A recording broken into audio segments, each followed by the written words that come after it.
This movie is the Spring Breakers and Tree of Life mashup I didn't know I needed. Which is funny because I thought about Spring Breakers like 5 times while I thought about this. Tree of Life over and over. I would tell you that he was an intern for Terrence Malick. On Tree of Life. That was on my notes. So I would, Shults. had I seen this, I'd never fucking heard this movie. Yeah. It turns out this guy made a movie called It Comes at Night that I've been trying to pick. I love that movie. Okay, well, it's only on Showtime, otherwise I would have picked it. But I fucking love this movie. If I had I seen it at the time, I definitely would have been in my top 3 or 4 of 2019. When you get to the end and the Radiohead, when they start playing Radiohead, they play the entirety of True Love Waits for some fucking reason. Dude, the music, one of the greatest Radiohead needle drops in this movie are fucking incredible. They are. I woke my wife up because I was sobbing too loud. Yep. Oh my. Okay, I think this you movie win. made me cry. This movie, I was. This movie made me cry multiple times at the end of this fucking movie. Yeah, I think it is beautifully done. I don't know how. I mean, maybe he found it in the editing room because it's got that Terrence Malick, just sort of like this weird voyeuristic. The camera's like constantly running with these people. I think the way that it's halfway. Oh, yeah, how about that 360 shit inside cars that he does? That stuff, but the fact when they go from the boy's story to the girl story, it's 2 movies in one. It's kind of 2 movies, but then they find a way to get closure at the end. And that the thing with his dad in the hospital, and I know, you guys all know, like I lost my dad this last year and I wasn't able to go to the hospital and have that moment with him. But like this movie just fucked me up. And I thought it was really well done. It's beautifully shot. The music was great, and the acting is fantastic. The girl, the acting is from Lost in Space. That's the only other thing I think I've ever seen her in. I thought it was stellar. Well, not to get the Lost in Space series or the old movie? Lost in Space series. Oh, okay. The older daughter, I think. The one we're all amazed is still on television. I'll let other people talk, but Chris, I want to touch upon you losing your dad really quick because you all know that I lost my mom a couple months ago, and watching this again, the cancer, the dad when he went there, and that hit me in a different way too, and I was sobbing. And I lost my brother the same year that I saw Tree of Life, and I had a similar reaction. This is one of those movies I think that if you come into it with anything, it's going to kind of throw it back at you. And so if you don't have anything going on, maybe you won't feel the same way. But this one for sure. Well, does that Terrence Malick fly in the wall thing where you're watching this life unfold? Yes. And you know that you're helpless to stop, to kind of, you're watching these mistakes happen. You can't do anything about it. Yeah. But you know that this is going to have a rather monumental effect on everybody else in the film. It's just, it was Tree of Life in some ways done right. In terms of you know what I found interesting. There were no dinosaurs in this film, as far as I can tell. Both of the dads and these two, Brad Pitt and this guy. It could have used a dinosaur too. Yeah. No, but Brad Pitt in Tree of Life and the dad in this, it gets close. It has manatees. They both think they're doing the right thing.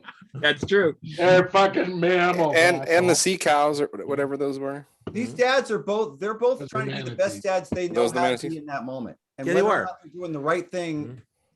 Like this is all they think they're doing the right thing in that moment.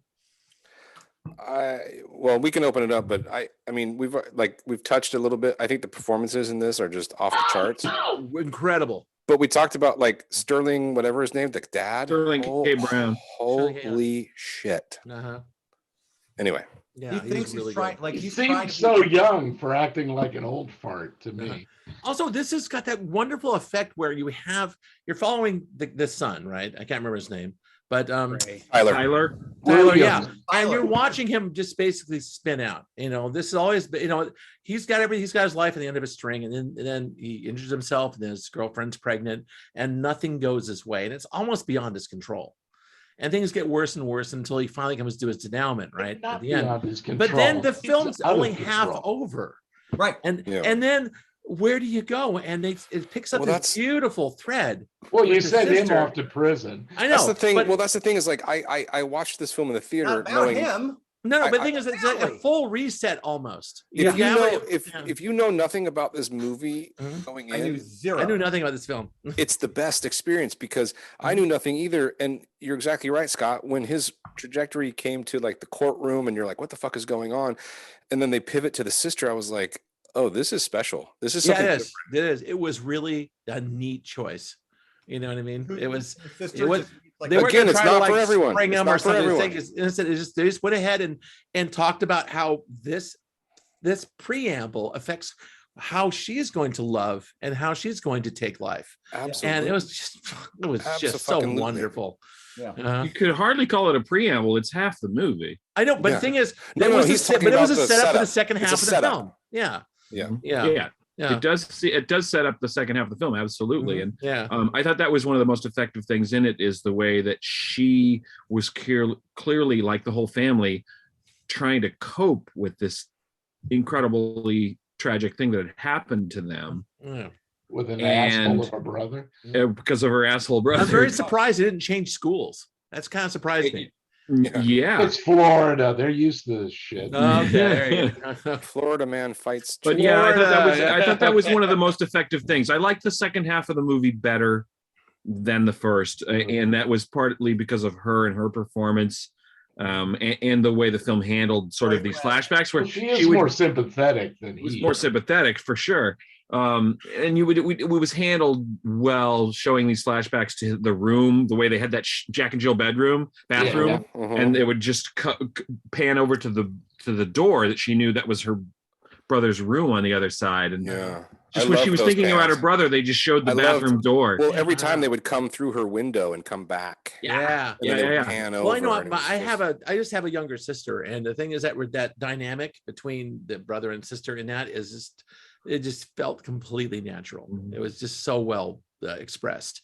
And there are parts of, he depended on her to kind of someone to talk to. Well, how about that scene she where depended on him? How about that scene where he finally breaks down when he has that drunken night with his and his sister comes in the bathroom, and it's the first what comforts him. Yeah, like that was really special in terms of those two characters, because they never had, he's showing his weakness for the first time kind of in the picture, and especially to his little sister, Yeah. Now, mind you, I was during the bit where he crashes into that party where the girl's at near the middle of the film, and we get to the one that's in 4:3, the spring breakers / uncut gems color in that. It's just like, I get really excited when people start using LED light and UV light to light their things. The lighting in this was so natural. I don't think they put a single light at anybody in this entire movie. Yeah.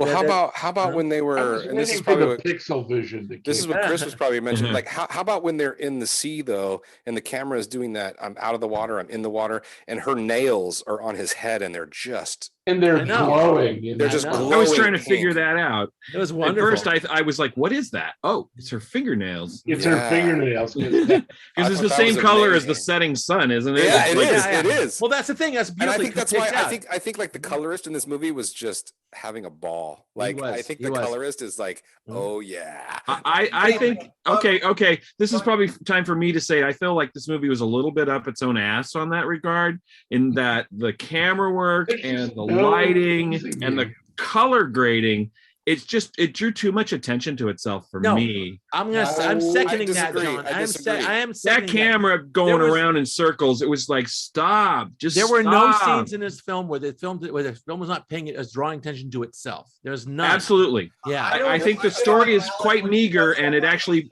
that movie pads itself out. Well, I will say this: visual effects. No, I said this the first time I saw this. I said, "There's nothing new story-wise here that we haven't seen before." Yeah. Oh, it's right. But it's the way this filmmaker tells this story. It's the execution of it, I think, that raises it up to the level that it is. All right. And I'm not going to disagree that it's not flashy filmmaking. In some respects, it very much is. But I do think that the performances sort of almost even that out, in terms of, like, I was sucked in enough by everyone's performance and also we're filmmakers. Some of it, like, I love filmmaking that is, it draws attention to itself a little bit, but you can also see like the artistry in it or something. Yeah, Like no, I'm not gonna argue. It's artistically. I'm gonna get to that in a second, but the performances were so good and so natural that you can forgive the artistic excesses. That's what I'm saying. Yeah, and okay, it's my turn. I need a minute. This is great. This film, you can get the mise en scène thing out if you want, but this is about horn. Aspect ratio is a very important. I knew he was gonna fucking do this. I knew it was. No, he was masturbating to the fucking aspect ratio the same way that I faded in the middle. But this thing does it in a way that you don't even notice it almost. No, you notice it. And the thing is, but he was jerking off to it. Okay, all right. I'm gonna let that go. Anyway, okay, Scott, keep going, Scott. The point is. We all have our jerk off point. The thing is, there are films that change aspect ratio for no good reason, and there are films that do it for a good reason. And we're talking about internally, like picking an aspect ratio for a film is like wide is a spectacle, or square is I don't know what the fuck it is now, but like intimate. Yeah, but this film does it very interesting way. I actually have it in front of me. This film starts full frame 177, right? Yep. Like we're seeing. Then it moves on to like 1.35 2.35 scope. 2.35. So I didn't even see that happen. It's getting a little bit more intimate. It's widening out. It does, yeah. Then later on, it goes to, you never see this, 3-1. Yep. Never see that. 3-1 is an unusual aspect ratio, and you're down to like anamorphic, the widest lens you can get. So it's all him it's all about the character and his narrowing view of the universe, his world. And at the end, you get to the narrowest one of all, 4-3, right? Yeah. And so the film's a square then. And in fact, the whole thing is lit by lights behind there. These big circles. Yeah. And so then it takes that and then it reverses it. It opens up, bing, bang, goes from this to 3-1, 2.35 to 1, full frame. Then it's just, it goes back to like, it's all about how these people's worlds are collapsing and how these people's worlds are expanding, shown with aspect ratio. Yes. It was extremely clever. That's a good analysis. Mm-hmm. Well, I'm looking for that shit, so I'm going to see it. The only film I can think of was comparable is Galaxy Quest. Where you're watching it in 185 and then they open up the universe as it goes to scope. Oh yeah. Yeah, it only works in the theater, might I add. When they go to space, it goes to scope. First Man, when he steps off of oh dude, I went to IMAX. That was dramatic. That's a fucking cool movie too, by the way. To IMAX, might I add. They also did it in Budapest Hotel. Oh, they did. Wes Anderson did it. But it wasn't as motivated. How was it motivated? It wasn't motivated. It wasn't motivated like this. No. Part of it like was everything Wes because Anderson you're is just motivated by flashing style. back to Warsaw Pact. Yeah. But I think the first time I was aware of somebody doing this was the sequel to American Graffiti. Oh, that is. They did do it in that. If I can find that, which film, is a better movie than American Graffiti. There are 4 aspect ratios. I haven't seen it. I want to see it. I actually just know that they did that. No, if I come around, I'll probably assign it because it's in 4 aspect ratios. And they're very important. Anyway, that was my favorite part of the film, and it actually I think made this story better, which is unusual. It wasn't just a gimmick. Mm-hmm. All right, well, moving on. it Anything else? Something because of that. You know what the problem? Story. Do you know what the problem with buying a TV VCR combo is? They're not good at being TVs or being VCRs. That's not a segue. But yes, it is. I know. That's the problem. That's the problem with this movie. It's not good at being either one of these stories, and it doesn't have enough time for either one of the stories to get where they need to go. So the first one's too long, and the second one's too short. Interesting. No, first of all, the first one's too long because they never make you care about the girlfriend. They give her hardly anything to do except to exist. And in fact, the most emotional scene that she gets in the movie, she's not even in. It's entirely fucking text messages on a screen. Her most important scene, she doesn't even get to act in. Like it's horribly depressing. What did you Like, think No, of that? I think No, that is her where- character. I Who think were her your character, sympathies with in that? her character is a shallow cunt, and I think that they depicted that. how? Oh, How? No, more She's a Sopranos. bitch. We have to go. Oh, Oh, so All that right. now But we no, see he no, truly and is Tad, malicious. no, Tad, in that scene, this is what I thought was really powerful and actually really depressing with the texting. Who were you sympathizing with? Her. Okay, He's a piece of shit. tell me he's an why. asshole. Tell me he's why. fucking terrible. Yeah, To he's a her. piece of shit. No, He's I he's thought fucking that terrible. also. I thought that she He was doesn't. also. He's the I fucking even level-headed sided one. with He his doesn't No, want to he's be a not. He's teenage not. Because dad. as soon as she says, I don't want to talk to you about it because I know you'll get upset. And he's like, I'm here for you. I'm here for you. And as soon as she starts to tell him what she's thinking, then he fucking flies off the handle. He's Same not a way he piece of did. shit. The same way he did in the She car. is a piece of shit because she fucking.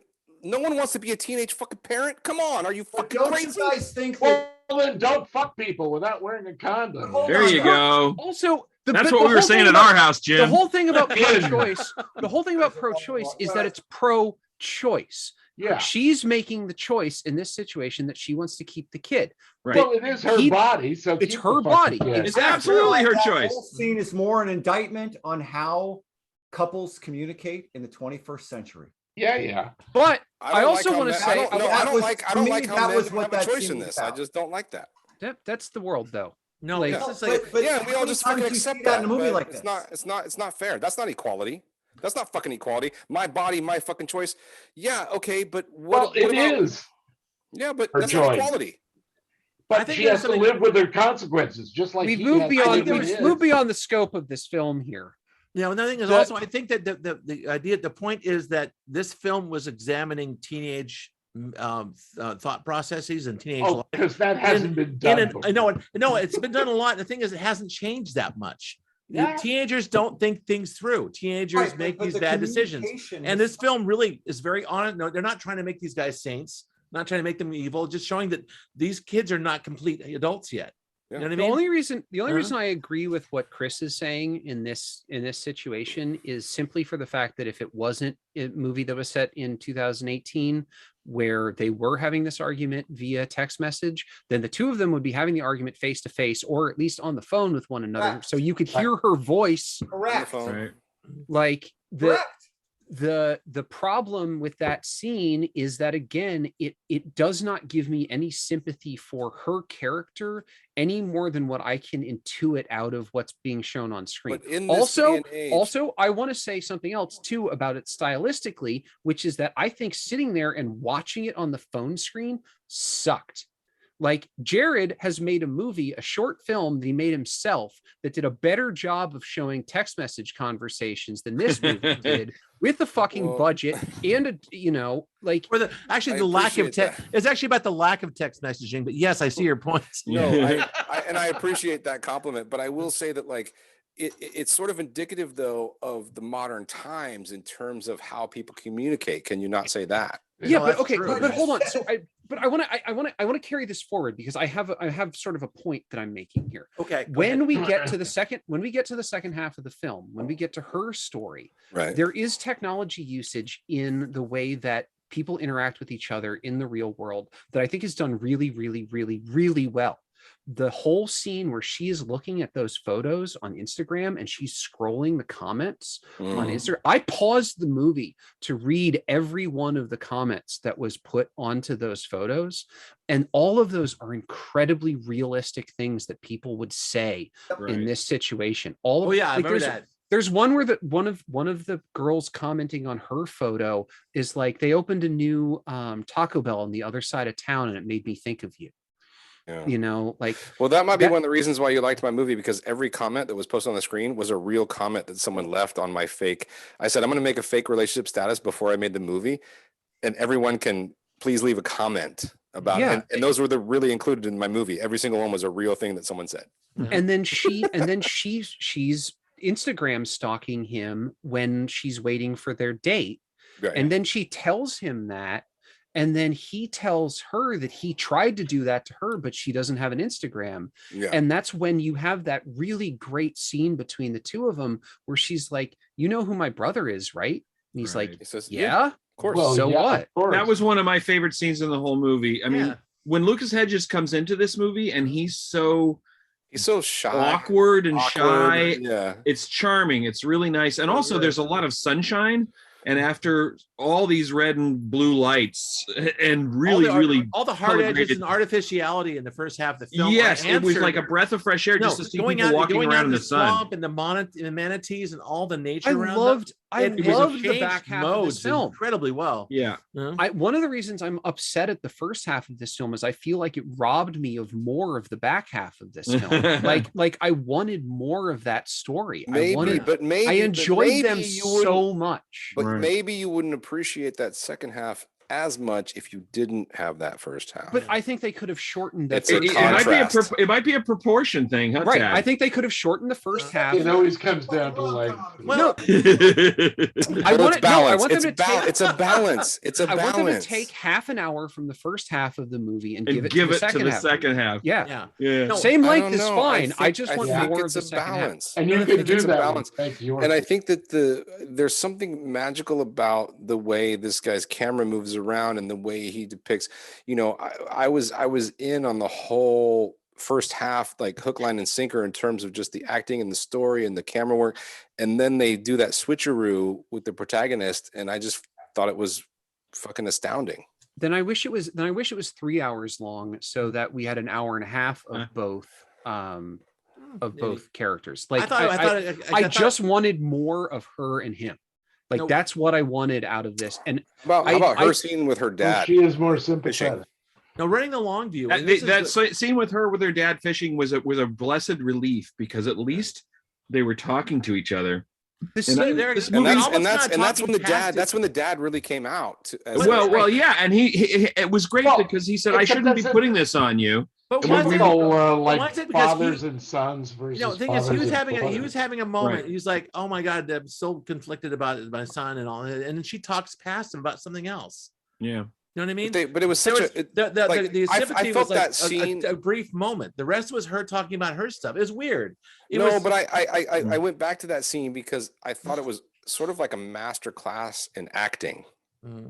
Like if you look at it from a filmmaker standpoint, John, or even an actor standpoint, you're watching that scene, father and daughter, and it's just masterfully done. Mm-hmm. Like the way their performances, what they're talking about. I got so emotional during that scene this time. And God, it was a relief. I'll tell you, it was a relief to me, because I feel like this movie has this sort of syndrome that you see a lot in movies, which is sort of like the non-existent parents.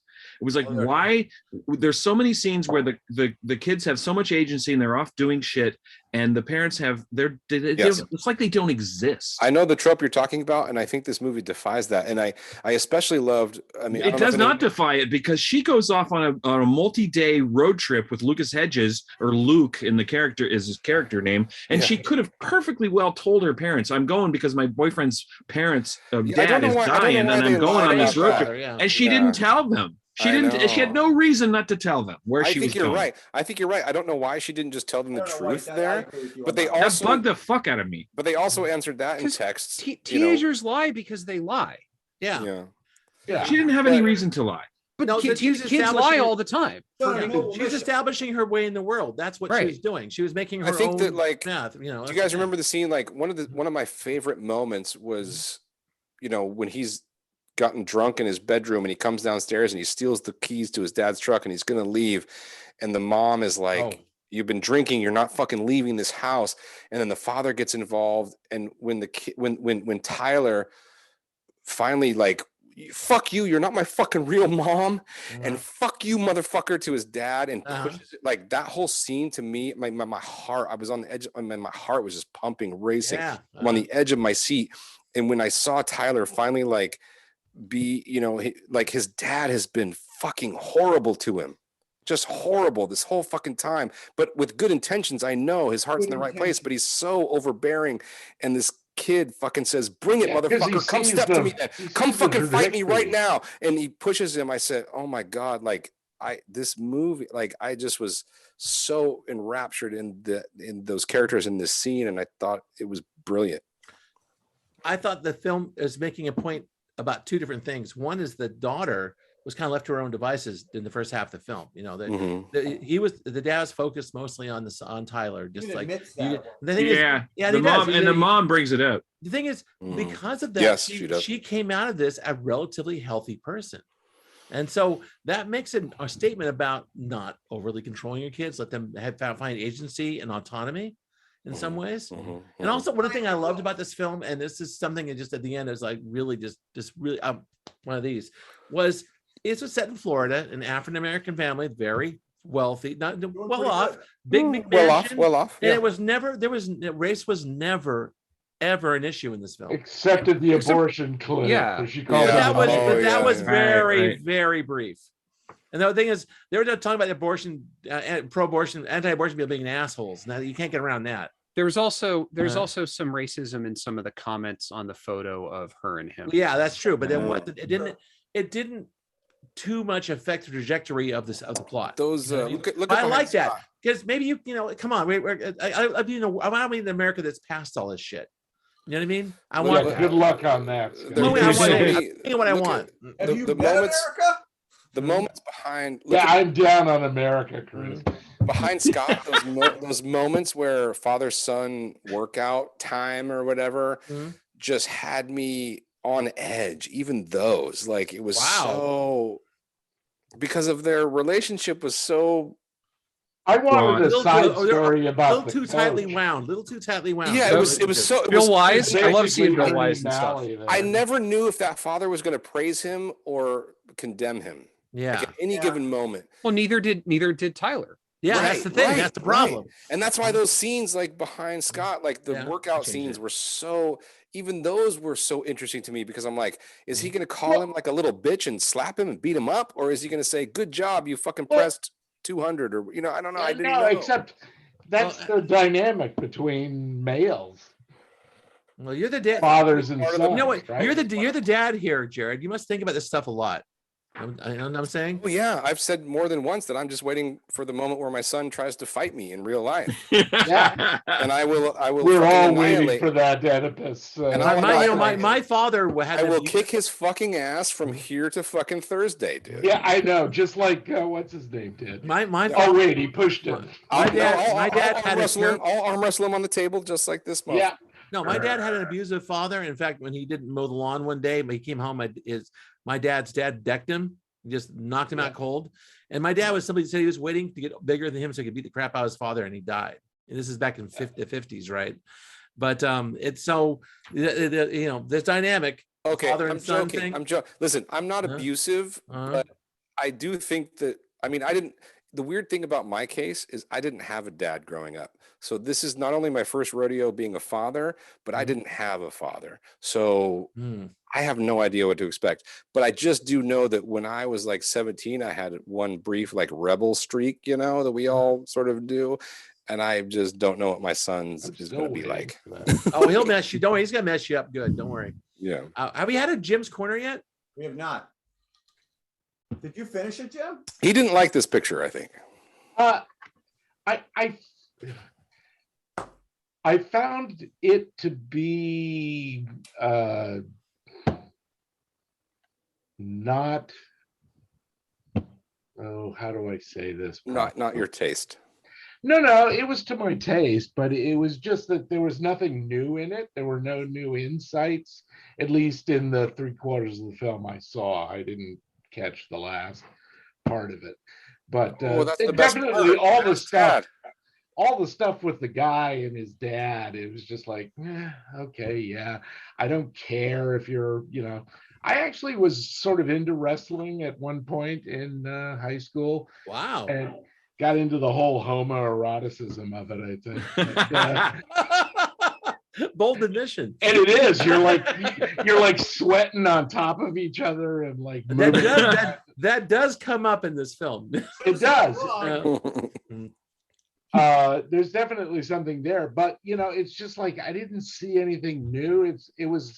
It kind of reminded me of not to bring up the Oscars, but Chris Rock's Everybody Hates Chris TV series. You know, Oh yeah, I can dig it. it was the same sort of dynamic between the father and the son, you know.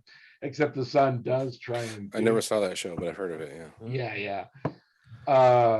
Yeah. It's. I liked it and I didn't like it at the same time. I think that's Tad's camp. Yeah, Tad. My overall take on this movie is positive because I like the second half of it so much. Yeah. Okay. So I didn't finish. I'll finish the second half. And Tad's not. If you look up the reviews, a lot of critics feel similarly. Interesting. Wow. Yeah. But I don't. I think Chris and I are in the same camp where just this whole thing was. This movie was trying to deal with the hand that they were dealt. Yeah. In the way, and most of the folks in this movie got dealt a bad hand in one way or another, and they're just trying to fucking deal and make it work. Yeah. And I also, and this is one of those movies that did try and make it work. Though. Well, we all That's know the part about. I didn't like. Like if you speak about equity, It seems like their problems could have been solved, Jim, and they didn't. Yeah.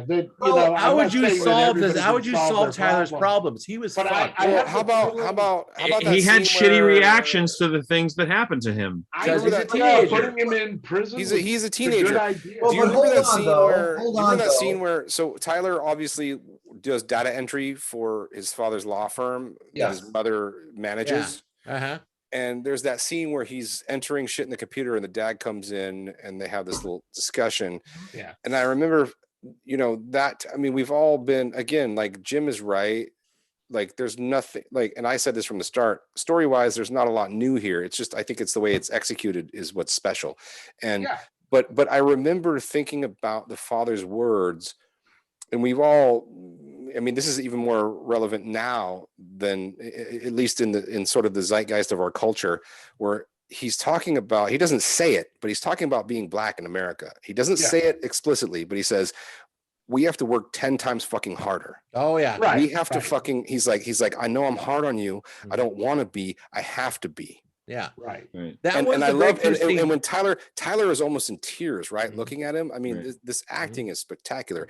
And he says, he's like, whatever we do, we have to do it more. Like whatever we do, we have to do it again. Right. Whatever we do, we have to do it better because that is our existence. And that hit me so hard in this picture. Right. Explicitly. That's the one point. The problem I have is the kid came from a place of privilege. For sure. And like, but you get the notion. But you get the notion that the father maybe did not. Yeah. No, because he's he's well. But no, I'm going with what Jared. I realize he's like supposed to be an 18-year-old, and yes. No, but the other thing, I've been around a lot of families where the parents overemphasize sports when it comes to. Oh yeah. Well, yeah, especially if they're kind of stupid. Well. But it's a real thing. It's a real thing. I've seen it.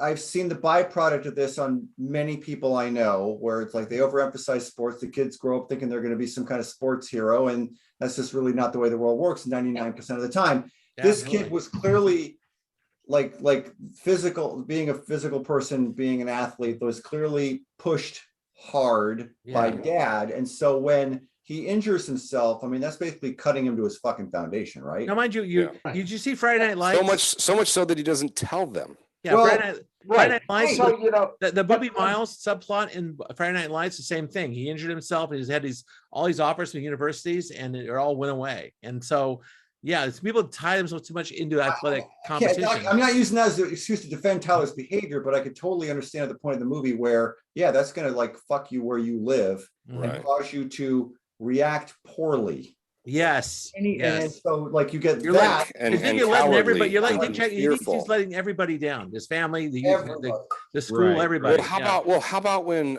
again, too, to go back to, so it's after that one match where his shoulder finally gives and he's in the locker room and they have him all taped up and his mom is doting over him and he looks at the lockers and his dad is just standing there with an arm up, just shaking his fucking head. Like, that moment, I almost cried in that moment because Tyler's looking at his father.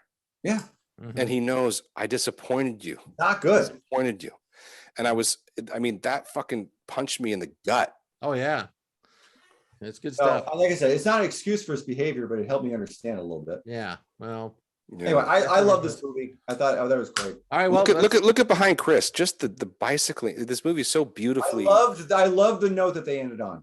Yeah. For her. And yeah, Yeah. it was so nice. And the thing is, it's almost like she was jettisoning her entire family. This is gonna be my life now. Me and Luke, and moving forward, and the sunlight and nature. And it was just like sometimes maybe it is good to eject your entire family, to get rid of them. Maybe And I it hope is. it lasts a long time because he knows she's been through hell and back, and she saw him go through hell with his father. Like I think you know what I mean. Like I know, absolutely. Yeah. All right, well, I gotta stop. Let's do the thumbs there at this point. I think we're done. Very strong. Oh, in the middle.